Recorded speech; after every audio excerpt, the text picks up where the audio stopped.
Support for 100 Watts and a Wire is brought to you by 100wattsandawire.com. To subscribe to the show, simply click the RSS feed or subscribe wherever you get your podcast. When you visit, apply for your free 100 Watts ID and learn how you can become a sustaining member. Click the donate page and pick the option that works best for you. We've got a traveling toolkit, 100 Watts and a Wire gear, and activity days with prizes. That's 100wattsandawire.com.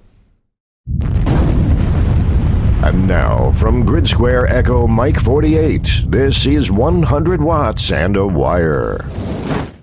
It's nice to have you here. It's Christian, Kilo Zero, Sierra Tango Hotel, along with Steve, W7UDI. He is out in Washington State and up quite early for this, but his dogs wake him up. He has to rise and get him out of the house to do their business. Mm-hmm. Maybe that's too much information, but look, during work days, I'm up at 5:00, so the dogs they're used to that. So I got to sleep until 6 today. I think this might be the contest that our friend Ed is talking about, but I'm not sure. Sounds pretty good.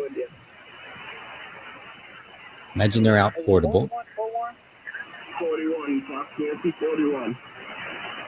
All right, we got it. I'm looking in the wrong direction. You got a beautiful signal coming through the backside of the mobile. Mobile is directional. They're out there doing portables. Mobile operation. That's another thing, Steve. You could add to this. I mean, you can go out in your mobile too. I mean, that's not a big deal. And exactly. I mean, it's a lot of people operate mobile, and that's another go out to someplace and operate right out of the mobile. You don't have to worry about packing every this or that. All you got to do is worry about the cooler and your water and beer or whatever refreshment of your choice, and there you go. And set up and operate, or you can go there and then disconnect the mobile antenna and string up your portable antenna. So sorry. Iraq. No, it's morning, Steve. Yeah, morning, Steve. That? Or afternoon for you, and thanks for joining us. In Iraq. We have someone listening and following in Iraq, and it's different when you kind of see it in real time. I know that people have been listening to the podcast from all around the world. You know, Ed, for instance, he listens and he'll comment on my situations or where I am, and I believe Ed's in Germany. If I could be wrong, he would correct me. I know he would correct me. He hasn't corrected me yet, so he's in Germany. We've got Julian in Finland, and this is a hobby and a service that reaches beyond borders. And it just makes sense that we'd all be getting along a little bit. I thought he was going to say my call sign. Kilo Zero Sierra Tango Papa. I almost pulled the microphone over. Well, look here. Go ahead and work this guy. He's portable. If you're watching right now, go ahead and see if you can. Look at Steve's going to go chase him down. 7185. Steve will work. Got to turn this down a little bit. And I want to thank our sponsors while we have a moment here. I'll turn mine down. Let Steve bring his up. Nah, I got somebody close. Oh, you got somebody garbling you up over there. That's okay. That's okay. We don't have to do that. So many people have been asking me about the ICOM 705 or the 705, as I like to call it. But, what are you going to do? And it just seems like new reviews are coming out. There's new YouTube videos. Scott Wright, Dr. Scott, he's Whiskey Zero? No. K0 MD, I think it is. Yeah, I mean, he just wrote a really nice review about the 705. So now I'm like, well, do I, and it's when guys like that, who has like a super station, if you check out his station, he's a serious contester, not to mention the work that he's doing for COVID as a doctor. It's so far above my head, but it's to try to even explain this to you. But if just the fact what he's doing, and I believe it's with plasma research, with COVID patients, but I'm not gonna try to paraphrase what he's doing, but it's amazing work, and he's got such a crazy great station. I met him in Turks and Caicos a few years ago. I was there with my family on holiday, and he was at a Hamlet with his contest team, just as nice as can be. But you would think a guy like that would not want a small radio with just limited power, and he wrote this great review. He also does code, which I think if you're doing code, it could be a really compelling option out there in the field. So now I'm like, I don't know, maybe I do need it, Steve. What do you think, man? I don't know. It's one of those things. But we always thank our sponsors, ICOM, LDG, and BioNO Power for supporting us and letting us do what we do here. Let's see. Yep, K0. Yep, let's see. He's K0MD doing a Zoom meeting for our club next month. We have monthly hands-on classes. Okay. Excellent. Cool. He's doing incredible work, and it's so important, and I'm sure it takes him away from this. But this is like we talk about this show being the intersection of life and ham radio. You know, things come up, and you've got to do stuff, and you've got responsibilities in your life, and he's put the hobby aside, as you do, to serve humanity.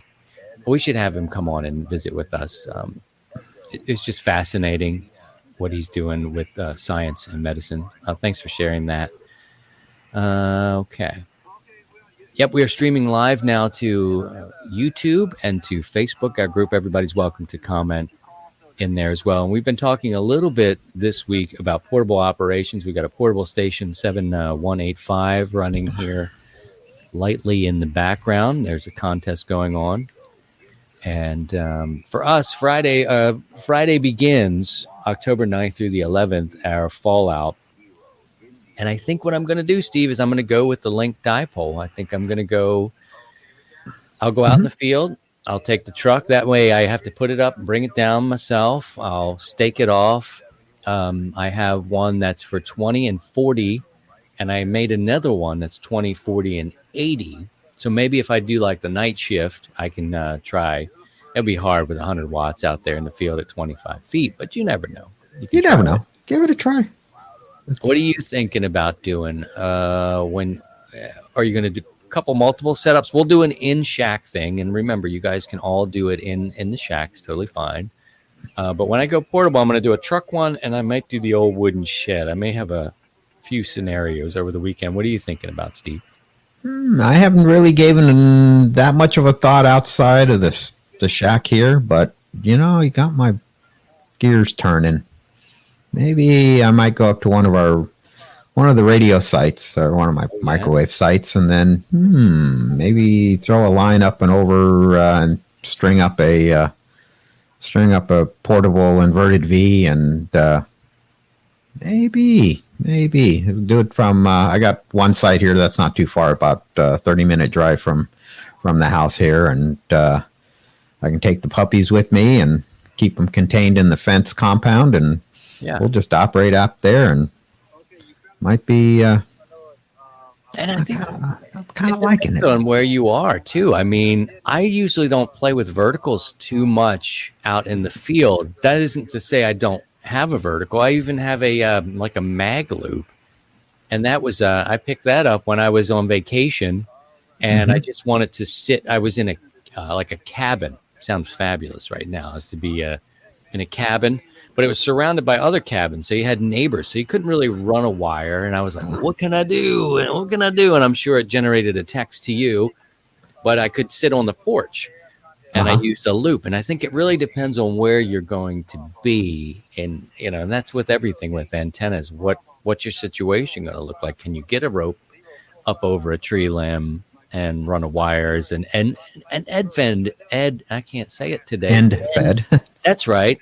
That one. Just do the pump it up the back thing. Or something like that. And you say all the words. But yeah, I think that's an interesting antenna. It's one of the antennas I was kind of turned off too early on by some people who knew things. And so I kind of poo-pooed on that antenna, but I think it has a role. What were you going to say?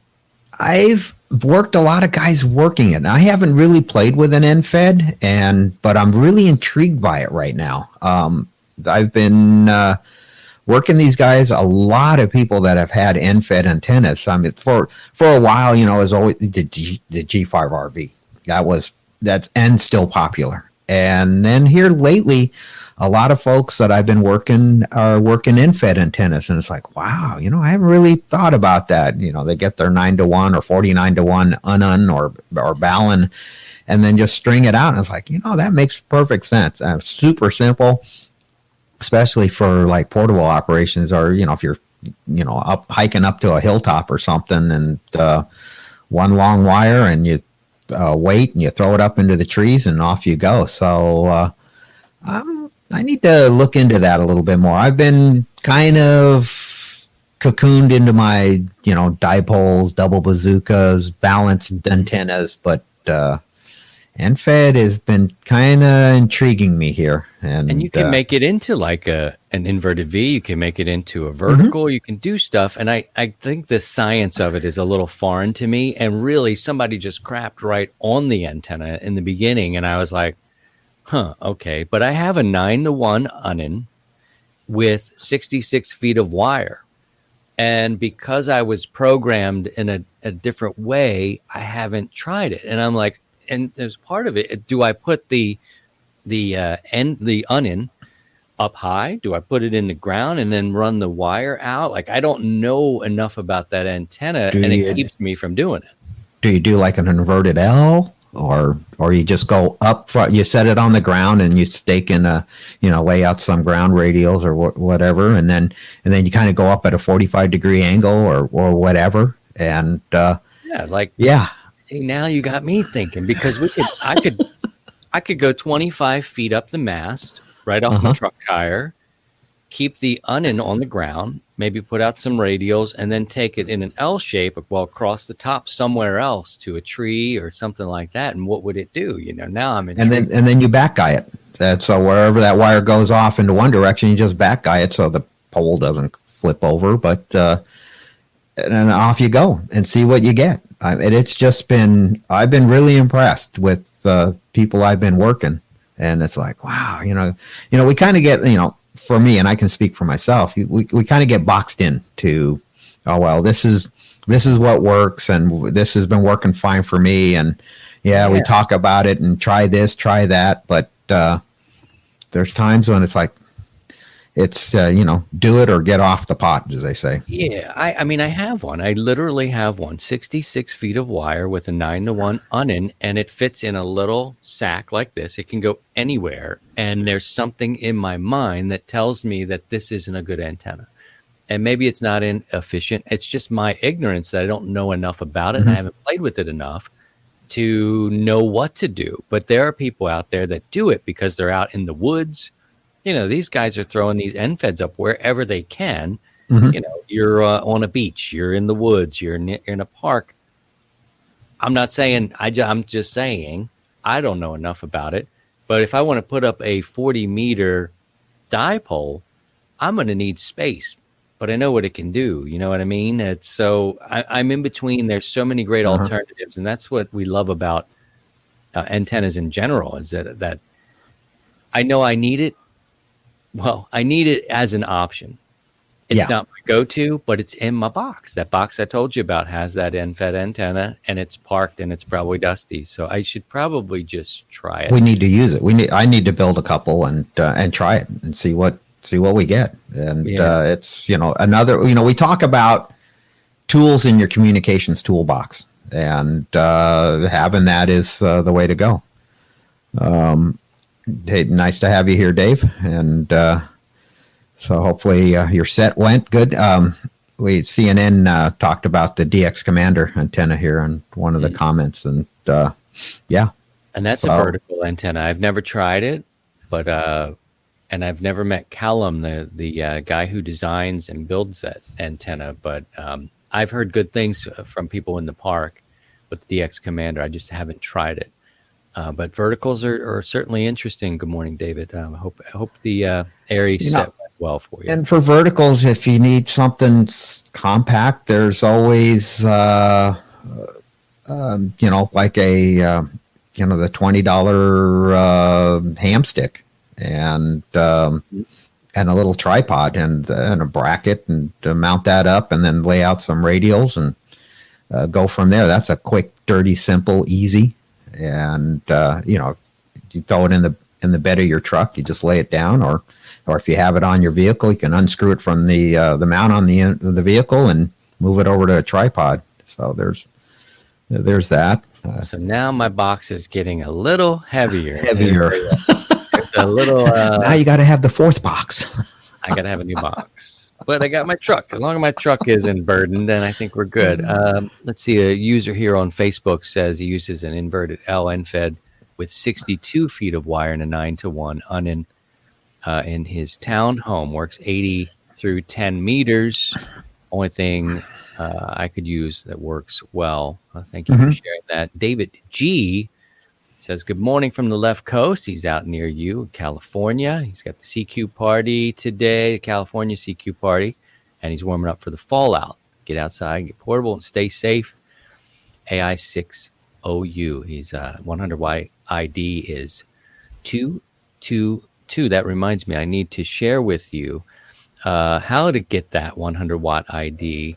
Also, we're always looking for net control operators. Steve is our net control manager. He'll be on Sunday. In a programming note for you, Steve, I'm going to be joining. Let me go back over to this page as our you're doing that. Good morning, David, and thanks for representing the West Coast. Yeah, we appreciate you. We appreciate you guys. Sunday night, we have our Sunday evening net, which hopefully Steve will be there unless life gets in the way and he has to go save someone from a fire. And speaking about the fire and the special event, I mean, holy cow, man, you guys are burning up out there. You're doing great work out there, Steve, taking care of people. Thanks. And I know part of it is human error and things that are happening, and people can't seem to stop themselves sometimes from doing things that are not wise. But there's guys like you out there working really hard. So hopefully you'll join Steve tomorrow night, 7 o'clock Central Time, for the 100 watts and a wire HF net. And people are asking me how to get an ID. I'm going to put that on the screen for you now for the people at home. But for those who are listening, to get a 100 watt ID, it's very easy to do. You'd go to the 100 watts and a wire.com webpage and click on the gathering. Just a little bit of information, your call sign, your name, email address, and you'll be sequentially issued a number. We have several thousand of them out there in circulation, so they're easy enough to get. Everything with the website is free. Also, people ask about how you get a T-shirt, that sort of thing. You can buy gear on the website as well. Just look in the shop. All the information about the fallout is listed there as well. Let's go over and see if we have any more comments or questions that I can share. Let's see. Karen says she wants to get on her horse. She wants to get on her horse and be mobile equestrian. Is that what it is? Nice. Where would you actually stick an antenna on a horse? Don't answer that. Hello, John. John, 2 ham sticks, horizontal on a 10-foot mast. That's another one too. That's MFJ makes an adapter, and I think some others where you can just screw in a couple of ham sticks, and away you go, and make it a portable dipole. Question for Steve. Oh, sorry. Go ahead. I didn't mean to cut you off. We'll get to that after you finish. Go ahead. Ed's asking Steve, are the fires still burning up and down the West Coast? It is dropped from the international news over here in Germany. I think, it's still going on.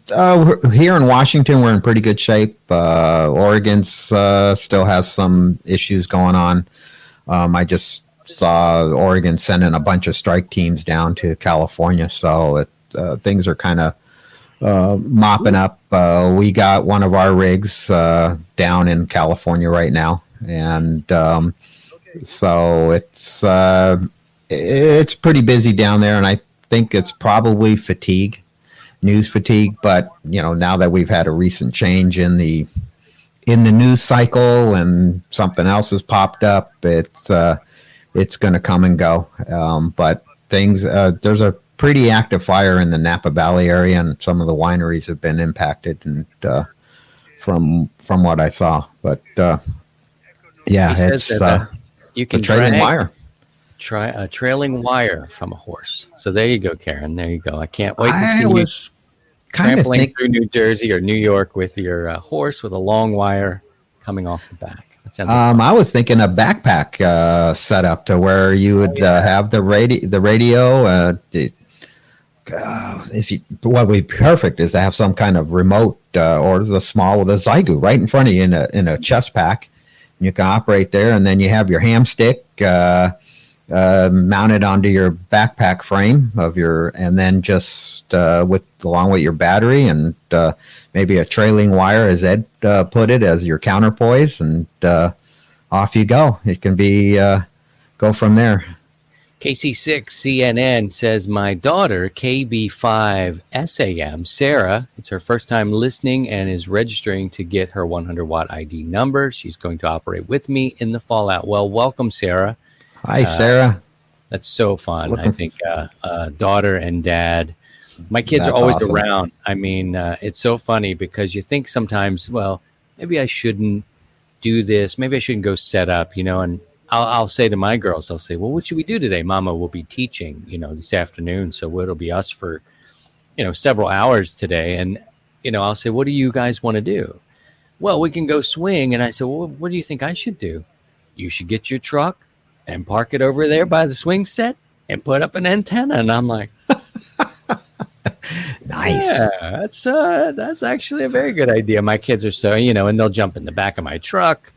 We've got a cover on the back there, so it gives them a little bit of shelter. They're playing around, and so being with your girls and your children and ham radio, if you can, it's really cool. I never pressured them to, study and get that test done, or let's be the next youngest ham in the whole world sort of deal. I admire those people whose kids do it. I don't underestimate children getting out. Take that static out.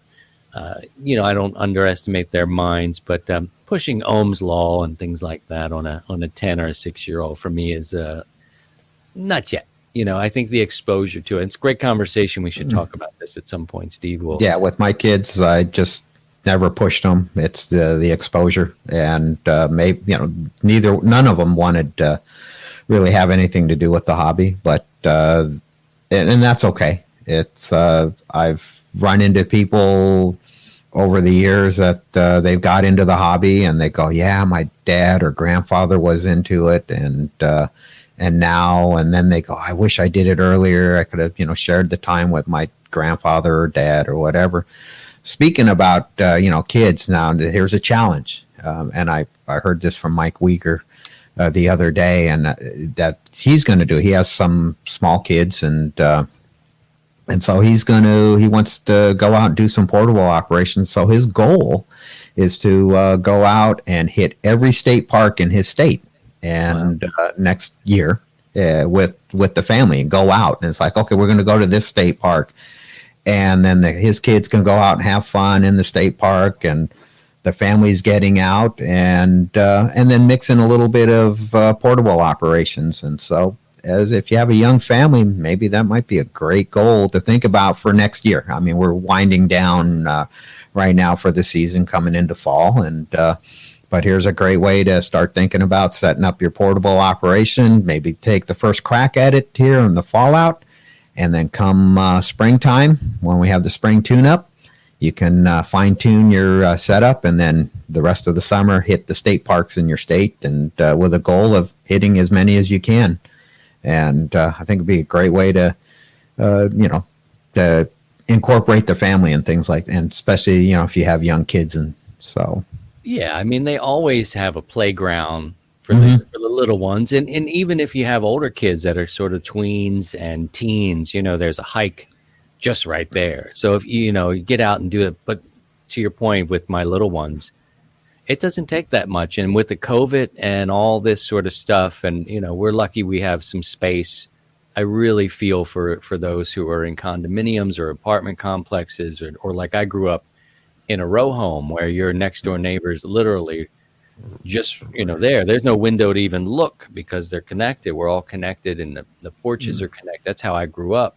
But my kids are luckily, we're able to keep it kind of natural. They can't get out as much because of the COVID times, but at least they've got nature to cling on to. And I think getting out in different parks, is you're not getting too close to people. You're still giving enough space. Hopefully by the spring we'll be in a little bit better situation, although this could linger on through most of next year before we get the wraps. But yeah, I think that's great, the parks. And even if it's a state park, I know people want to take and be part of Parks on the Air and that sort of stuff, and they don't incorporate all the state parks. But even if it's a city park or a state park, just go. The time you spend and exposing your children to the hobby, then maybe at least they know what their fathers and their mothers were interested in. Like, oh yeah, well, he took us to the park every week, and he'd set up an antenna, and we'd run around and whatever. Really we do our thing. And if you got teenagers or tweens, as you said, they can bring one of their friends or something. So it's like, oh, Dad, I don't want to be, you guys are doing radio. And it's like, well, then, hey, you and your buddy go out and do your thing. And we'll be here.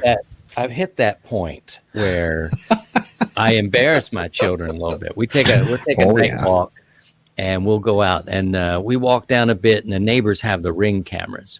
And one of them it's right at the front of the driveway and where their post office box is.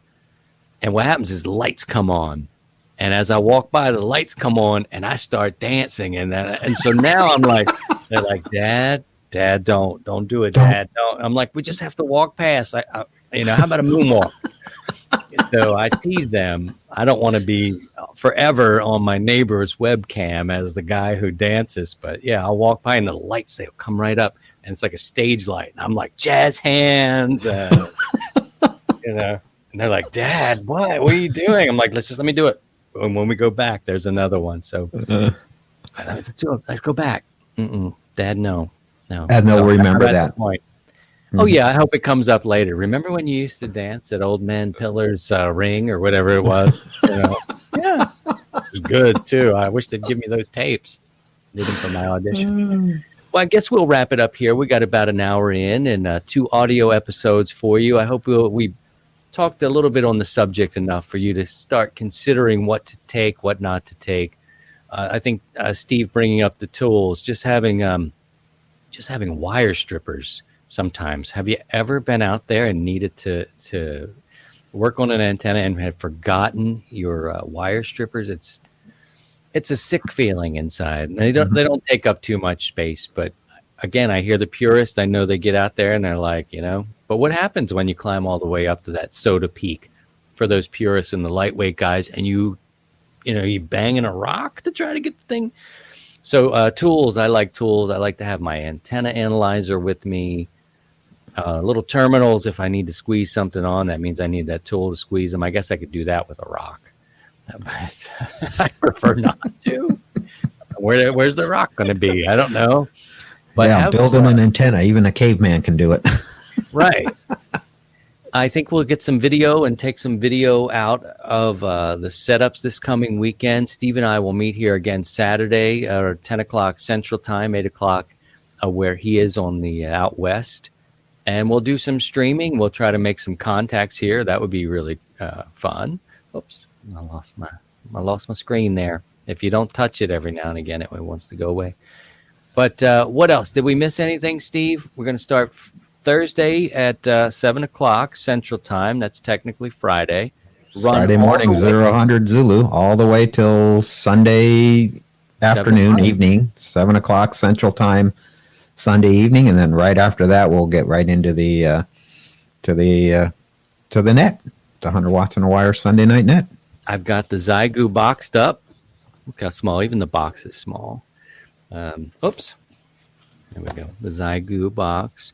A lot of information about this rig out there already. So if you're curious, if not, and you've got your portable system set up and you win the random drawing, give it to somebody. Give it to your club. Give it to a new ham. It's 20 watts and it's intuitive enough that you can figure it all out. before we go, let's see. We've got some comments here. Just make sure we get to everybody.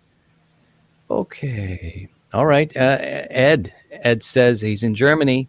Swiss Army penknife. It's essential. That's a great tool. Yep. Or the Leatherman is another one. That's Leatherman multi-tool. Multi-tool. So good call on the Swiss Army knife. I carry that and a knife everywhere I go. Tanner, our friend in Kansas, said he tuned in late, but thanks for the live stream. KD0 Tanner. IRW. Good morning to you, Tanner. He likes to. Thanks for joining us. Wire strippers. That's right. A multi-tool and a knife. I'm right there with you, David. I carry both of them, and the strippers as well. Let's see here. We got another comment from Patrick. I've forgotten crimpers before. A flathead screwdriver and a hammer will do the trick. Okay, so yep, your tool is very important. I'm glad Steve brought that up. David says he uses the Leatherman Squirt, the ES4. Ed, G90 is the follow-up model to the X108G, which I have. The G90 has a built-in antenna tuner. Otherwise, the same rig. Okay. John says to post our frequency. We will certainly do that. And you're encouraged to do the same on Facebook and Twitter. Let people know where you are. Let them chase you and work people and really teach people who are not familiar with our community what we do and how we gather on the air and these sorts of things like that. Let's see. Some electrical tape. Tanner says bring some electrical tape. Saved him several times. You can do a lot of things with electrical tape or some Gorilla tape is another one too. The Tweak Doctor. I believe he may be is tweaking what the kids do. Is that the dance? No, that's a twerking. No, that's twerk. I don't need to see you twerking. No, don't. Ham shouldn't be tweaking. Ham shouldn't be twerking. Ham should be tweaking, not twerking. We have enough tweaking hams already. We don't need any twerking hams. That's my new catchphrase. I'm going to sign off every show now. Ham should be tweaking, not twerking. Good grief. All right, I think we'll leave it there. That's good. Thank you guys for checking us out in real time. This will be posted up to our YouTube channel. Please subscribe there. It's fun. I was talking to Steve before. We're the smallest. Oh, and I've got to talk about Jason, pairing with Jason tomorrow night. We're probably the smallest of the bunch, but the people who are there, they're engaged. They're checking out the video, and they're, and above all else, no matter how big or small we will be, the fact that whoever is there and engaged in what we're talking about is really what we're shooting for. Big numbers are cool, but you want the numbers of those people to be engaged in what you're doing.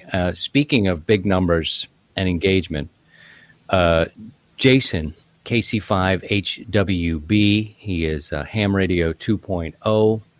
He has just crossed his 50,000 subscriber mark. He invited me yesterday to come on with him tomorrow evening at 7 o'clock Central Time. We'll talk about the Fallout. We'll talk about the 100 Watts of the Wire YouTube channel and celebrate 50,000 people to his channel. That's amazing. That's amazing. Yes, it is.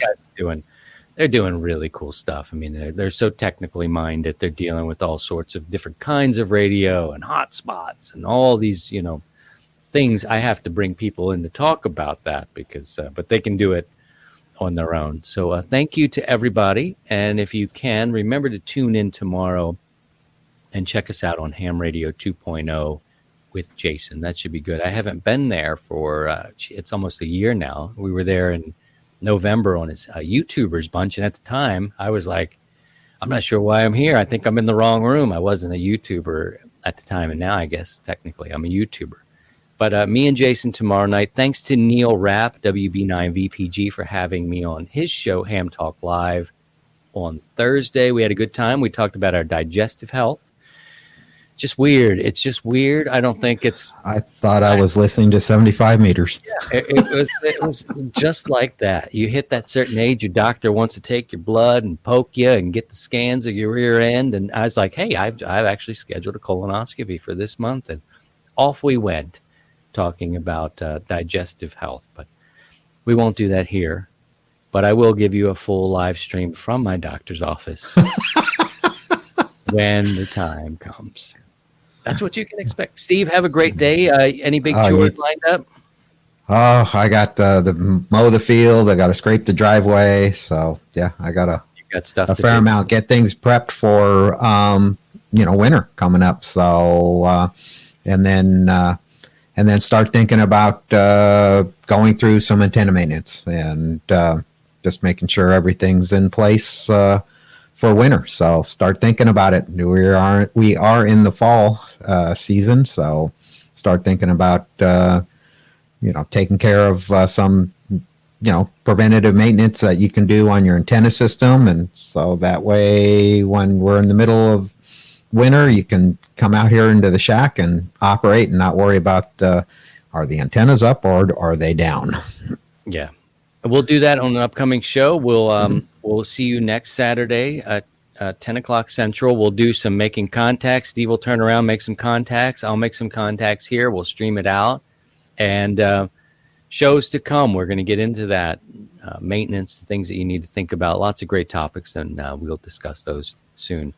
Thank you, Steve. We will I'll talk to you in the digital realm, and tomorrow night we'll be listening for you on the HF net, and we'll post up the frequencies as we get a little closer to the time of the net. But until then, take care of yourself, stay safe, stay away from the COVID, and take care of each other. And by all means, if you can, please try and stay above the noise.